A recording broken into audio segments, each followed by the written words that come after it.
Welcome to another vlog, everyone. This time we was down at Tunnelbarn Farm for the Teams of Three. So basically it's a Teams of Three event. A cumulative weight is how you win it, not section points, which I think is great. It's over 5 different lakes. So you've got High Pool, which is one section. You've got Jennies and Club, and then we also add Extension and Top Pool. So going through the week, obviously, we had to decide what anglers were going where. My team was actually myself, Kristian Jones, and James Howarth. James actually won this event last year with Sam Slockett and Conor Barrow, so he was wanting to retain his Teams of Three championship title. Sam was meant to be fishing it, but luckily we had a good replacement in Kristian Jones. Conor couldn't fish it this year, sadly, so give me the opportunity to fish it as well. So yeah, me, James and Chris was heading down there. Chris kindly agreed to go on high pool because I didn't fancy high pool. You know, sometimes you've got to fish 17 metres on there and it's a bit of a nightmare. It's hard work. It's quite a deep lake. Unless they come shallow, you don't tend to catch a lot of fish fishing down the middle, so I wasn't fancying that. I was fancying either Jennies or Club. Jennies can be a little bit funny because it's quite deep on there, so again, you don't catch loads of fish down the middle, especially looking at the conditions. A little bit of bright weather, it was warming up. I just didn't fancy fishing down the middle on the bottom there, but Club you could easily catch well on the bottom all day. And then Extension, another deep lake, potentially a little bit of shallow fishing, and Top Pool had actually been netted on the Wednesday, so we was praying to avoid Top Pool really. But yeah, we headed down there. Teams of three. I decided, like I say, to go on Jennies and Club. The boys were happy with me to do that. James decided on Top and Extension, and Kristian was happy on the High Pool. So yeah, we got down there, we did the draw. We ended up with James drawing 28 Extension, which, you know, it's not my first pick. I wouldn't be over the moon with it, but wind was starting to blow that way, even though it was a little bit of a cooler easterly. Potential that they could follow the wind. It was going to be a warm day, like 16 degrees. But the main thing was we avoided Top. When lakes get netted, I always feel like it knocks the lake for a few days, and that was my worry with Top Pool. It won't fish as well, and was hoping for a draw and Extension, and we got it. Kristian drew 42 on high, which again, you probably want to be further to your left. 48, 50, 15, that area is always a good, consistent area, but if the fish come shallow, down the middle, he had potential of catching a weight, so I was confident he'd do quite well there. And then I drew 13 Jennies, which I would say is normally the worst peg on the lake, but I had a bit of fortune. 11 wasn't drawn, so all of a sudden I had that little bit more space. But yeah, I won't spoil it for you. Let's get into it, and I'll show you my peg and what the weather was going to be about, etc. for the day. So looking at the weather, nice temperatures, 10 degrees in the morning, getting up to like 16 in the afternoon, probably the warmest day of the year to be honest. Easterly winds, but not mega strong, 7 to 9 mile an hour, a few gusts as well as. And then lowish pressure. This is a picture of my peg. You can see, got quite a bit of room to my left now because 11's out, otherwise that would have been a bit of a mare. 8.3 degrees, that was the water temperature for the morning. You can see the water's still quite clear. You can see them twigs sort of 6 inches down. And this is the start of the match. Sun's on it. And straight away this time of year I'm looking at, you know, where's the most likely place for me to catch fish. That left edge looks nice. It's where I've got the room. But I always like to start across to the island because I think any bankside commotion can push fish across. The plan is just to keep it dead simple. Start on pellets across, throw a few maggots short, and then decide what I want to do with that edge line. Actually just started sprinkling micros here. You know, it's just a good starting spring tactic. You can see just a little pitter patter on the surface where the surface is changing colour. That's what I do when I sprinkle my micros in. I like to look for the water breaking rather than the pellets coming out of the pot. You can just sort of gauge what's coming out of your pot easier rather than trying to spot the micros falling out of your pot. And it didn't take long, probably like 3 minutes I reckon, and I got my first fish. And I'm a bit undecided in my edge here because I don't know whether to fish with soft pellets or whether to fish with ground bait down there and try and catch some better stamp fish. But I just thought I'd fill myself in, see how many stockies are about. It's full of big fish as well this lake, like loads of £3 to £5 F1s. And if you can get amongst them, then you're in for a right weight. It could be anything for like 20 fish, could be easy £60 on this lake, and you could probably catch that in the last 2 hours. So starting off, a few stocky style fish, but not small stockies, still like pound and a bit fish. But instantly I'm thinking it's quite a quick sign. Like, I thought I might be waiting and it might be a slow start, but no, it was good. Straight away into bites, got something to work with. It's a bit horrible when you go to a venue that you don't go regular and you feed pellets and you're like, should I be fishing pellets? Should I be fishing maggots? I just felt like the water was definitely going to be warm enough. Pellets were going to be the bait, so to me it was a no-brainer. Probably got around about 3 foot here.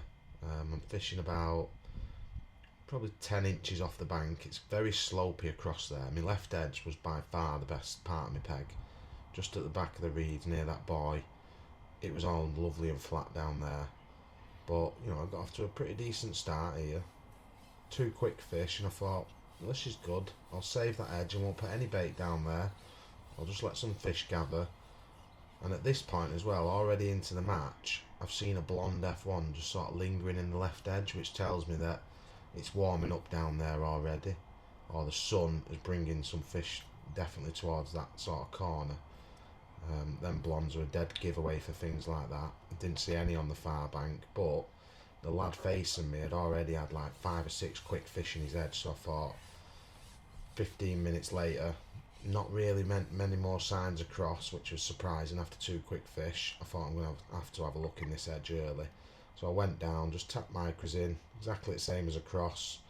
I thought, well, it works across, I won't put any ground bait in just yet, and just see how it goes. And again, probably took me a little bit longer, maybe 4 or 5 minutes, and then eventually I caught one, and then it started to get good, to be fair.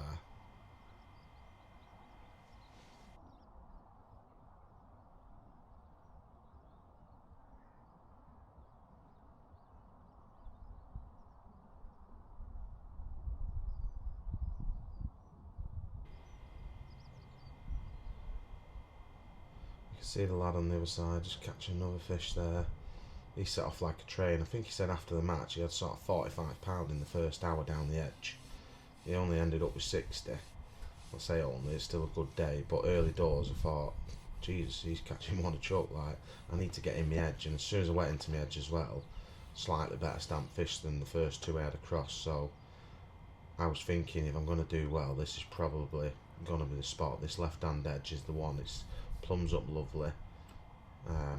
Wasn't fancy catching in the track, but you never know. Just keep feeding it, but it felt to me like it was going to be a pellet type of day in sort of shallow water. Like I say, the water's 8.3 degrees now.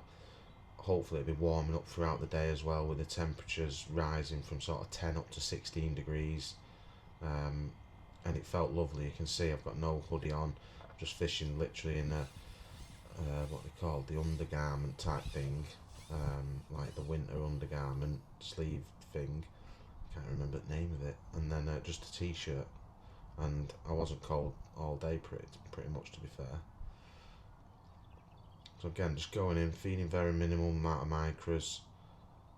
Got a medium girder on at this point because I want to feed a little bit more than past few weeks. In the past I've been fishing a little small girder, and that's been enough to get 2 or 3 feeds out of a pot. Now I'm probably getting 4 feeds out of a medium girder, so 20-30 micros, something like that.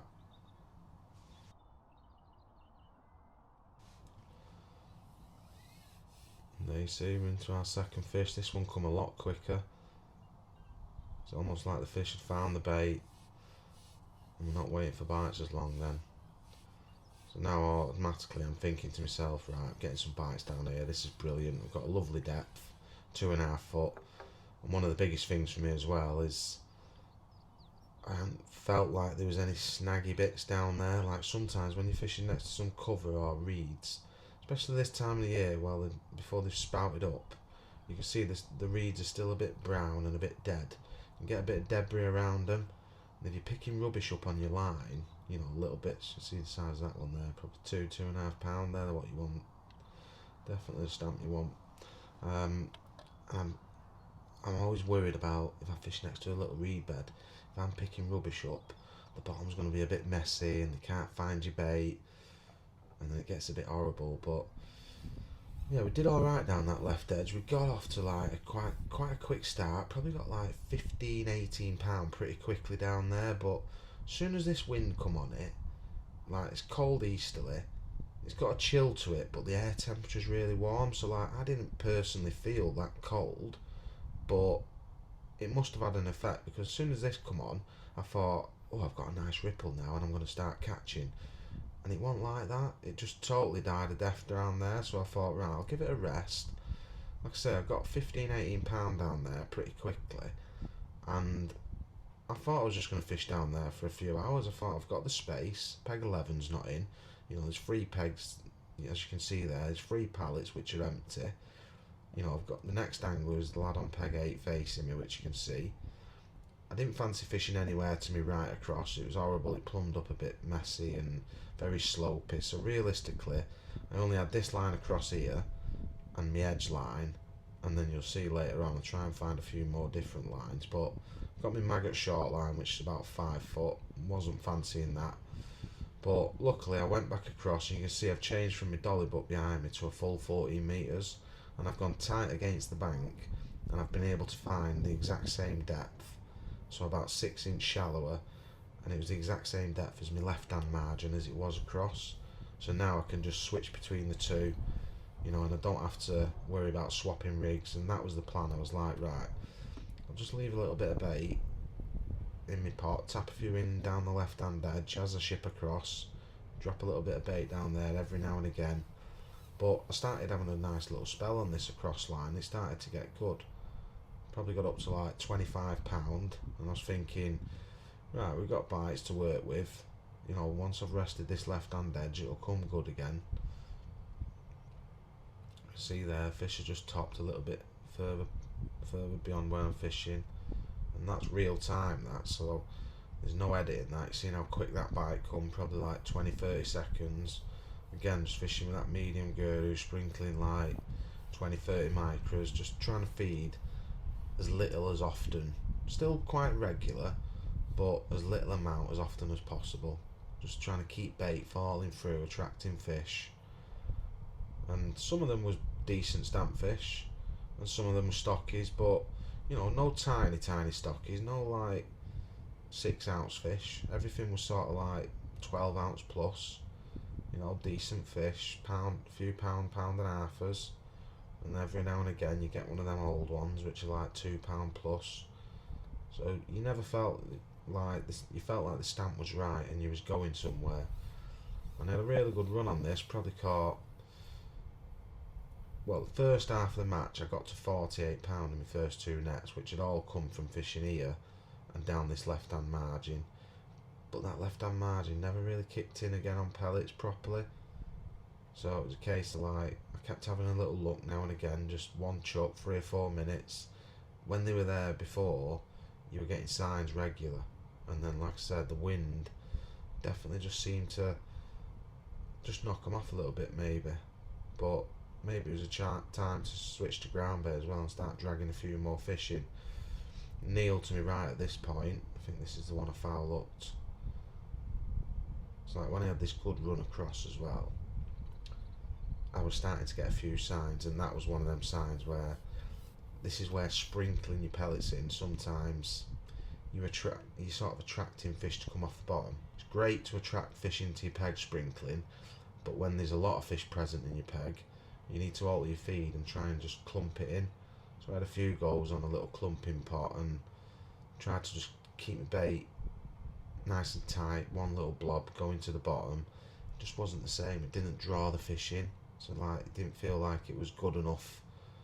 As daft as it sounds, it weren't good enough where the fish just wanted a little blob of bait going in. It's like they're attracted to the noise of the sprinkling and not a lot of bait, and that seemed to draw them in. So I went back to the sprinkling pot and started getting signs again. So you can see here now, I'm breaking down on the top 5. I'm just going to net this fish. My worry now is I'm catching, I'm doing alright, but Neil to my right has had like 4 or 5 great big massive F1s down the edge.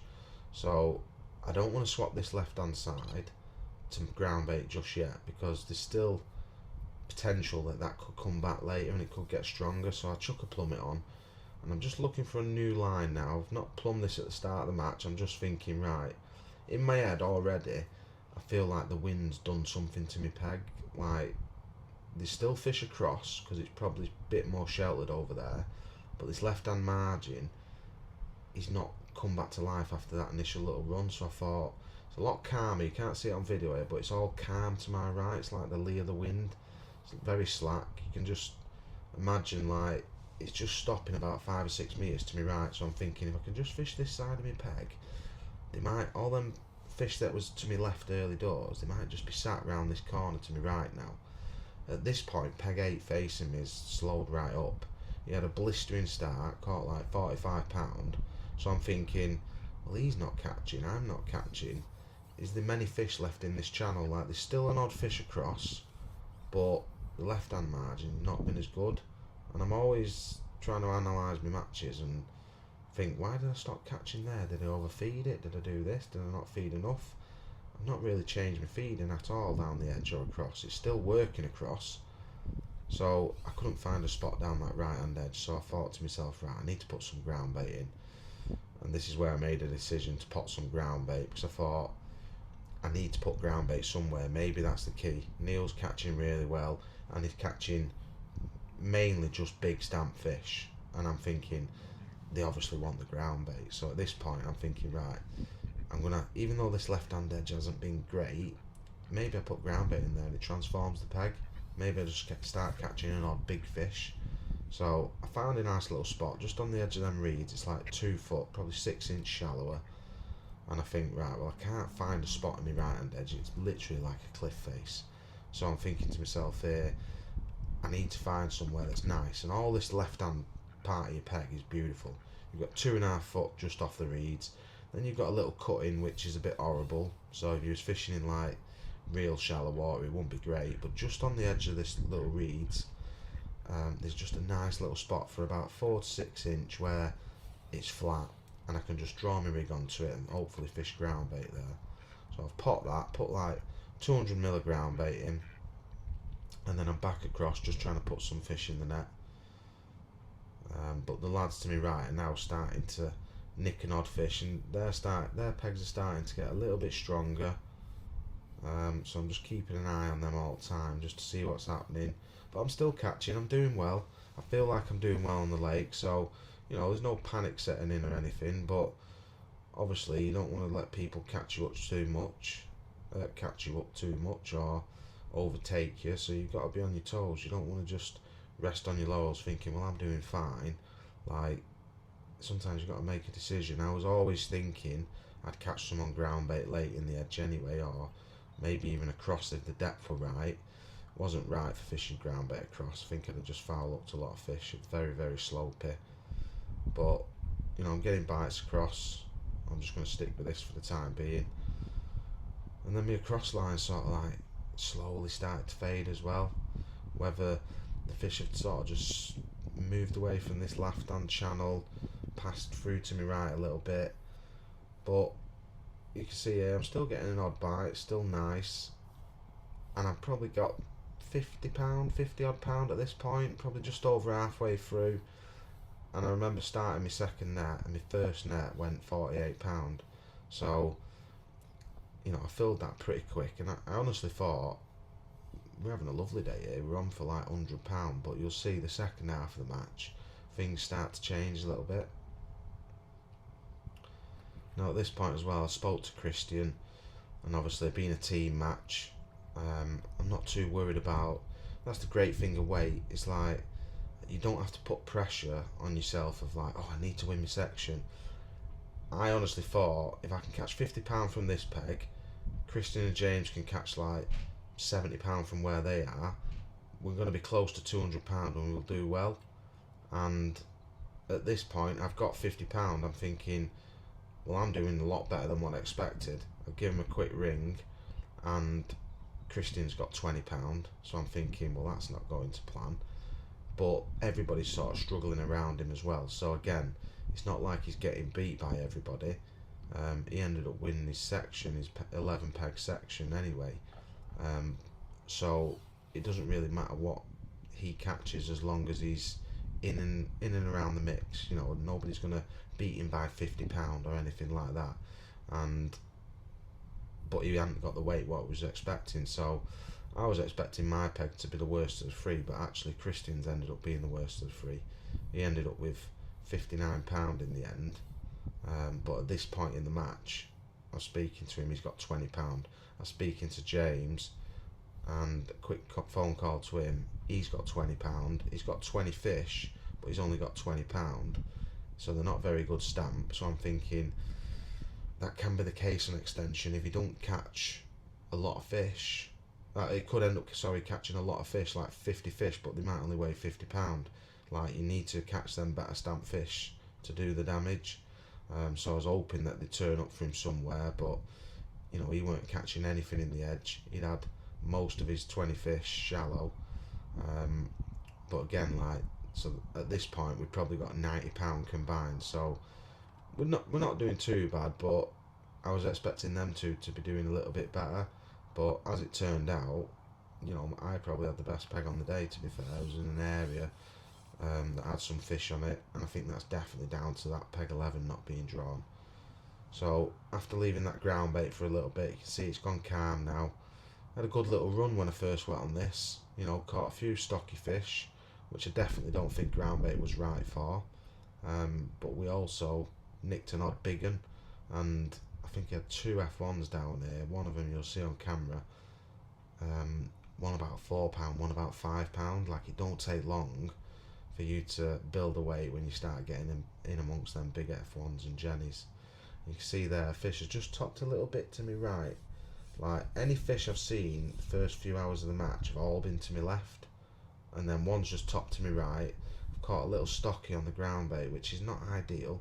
It's not what we want. Probably one of the smallest fish of the day, but it's a bite. At least we've got something to work with. But I do feel like the fish should move now to the right hand side of my peg, because every time that wind come on it, it's almost like, I'm not saying it was cooling the lake down, but it wasn't warming up.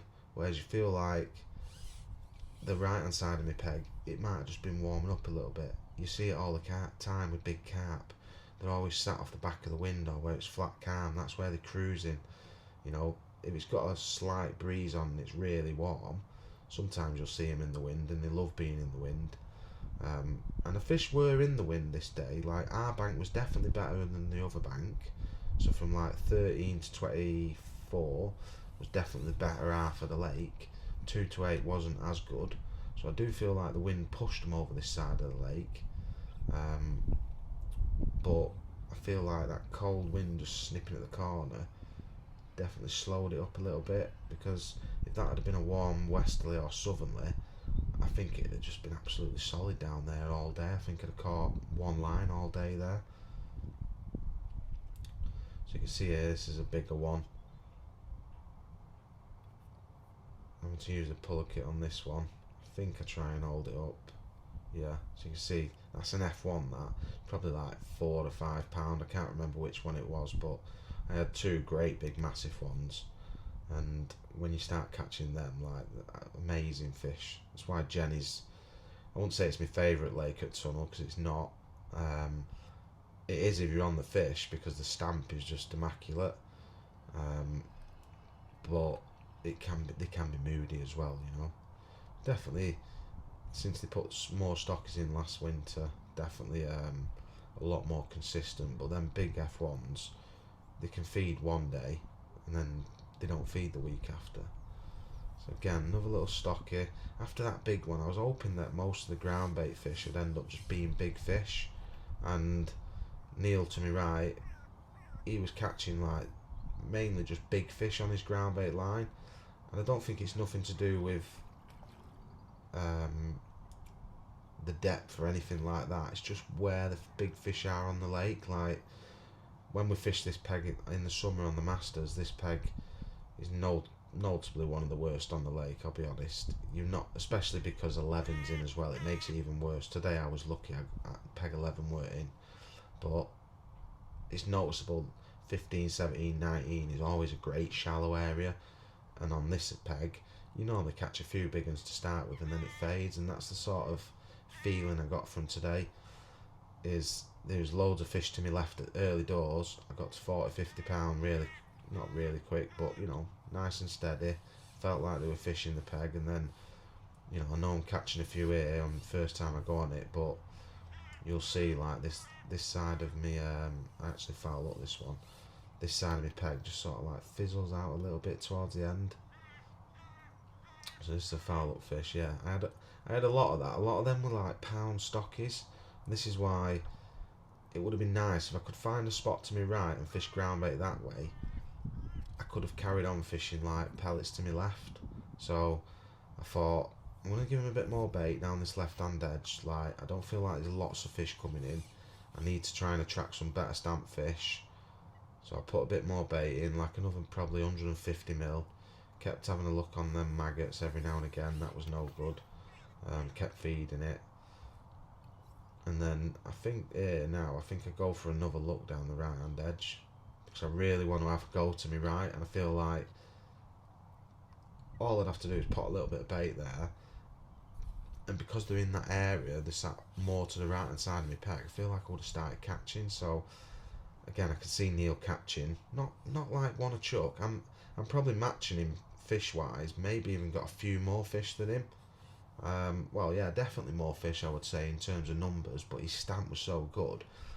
I felt like I'm behind here. I'm £10 behind him at this point, because if I've got 30 fish for £50, for example, he's probably got 20 for £55, and I just feel like that's how it felt to me at this point. I'm thinking, I'm not looking at every single fish he catches, but I'm getting the feeling like he's catching £2 to £3 fish regular. So I thought, while that rests, let's just have a look on this short line.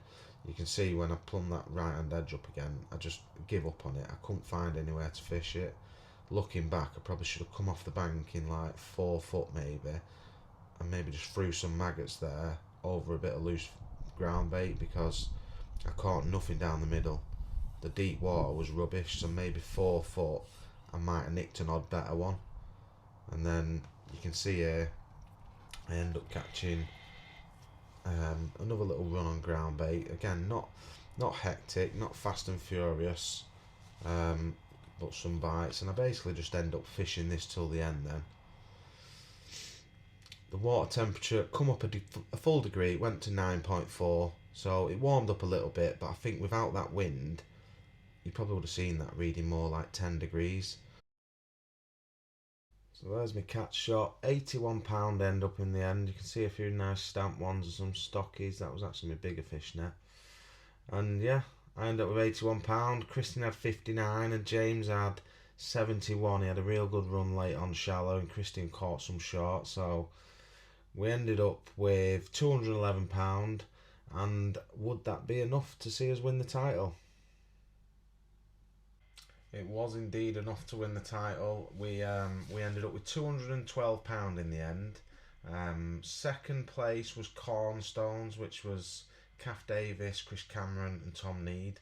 They ended up with £187, so £24 ahead of them.